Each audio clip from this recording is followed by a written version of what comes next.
Excellencies, ladies and gentlemen, it is an honor for me to participate in the second edition of Dr. Hansa Mehta Memorial Dialogue. Dr. Hansa Mehta was a pioneer in human rights and a champion of gender equality.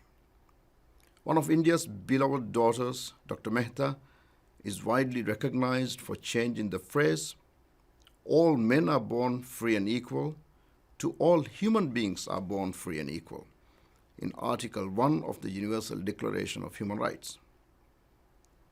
On the surface, a small semantical change.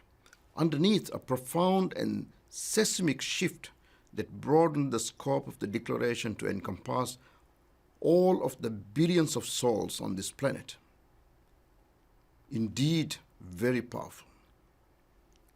Without a doubt, Dr. Hansa Mehta's contribution demonstrated the power and necessity of having women at the table.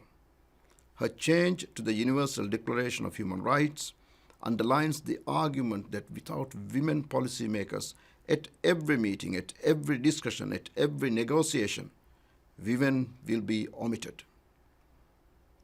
With the COVID-19 pandemic exposing structural and social inequalities, with women falling through social safety nets and once again being omitted, it is critical, now more than ever, to amplify the power of women and to include them in the recovery process, to hand them the reins to the recovery process.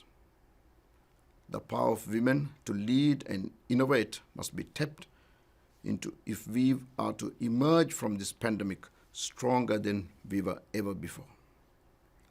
We need a sustainable, gender-sensitive COVID-19 recovery plan, one that recognizes those who are marginalized and works to raise them up.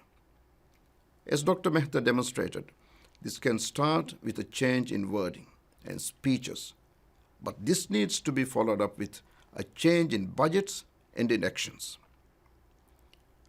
Ladies and gentlemen, during the COVID-19 pandemic, more women lost their jobs than men, and many women who lost their jobs have not returned to work.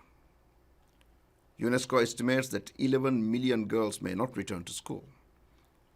Globally, over 240 million women and girls aged between 15 and 49 have been subjected to sexual and/or physical violence in the last year.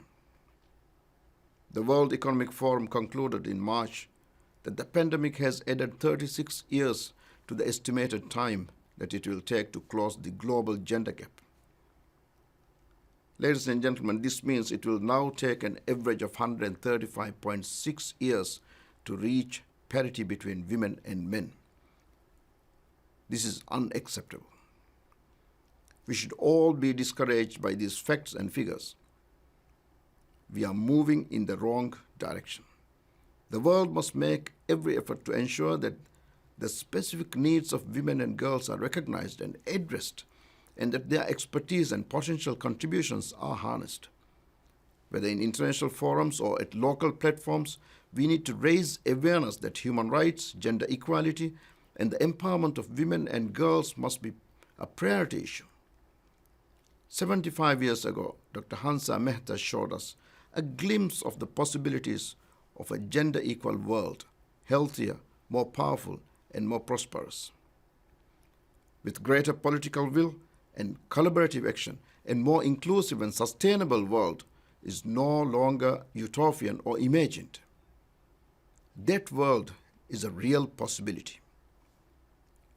As nations united, the decision is ours to make.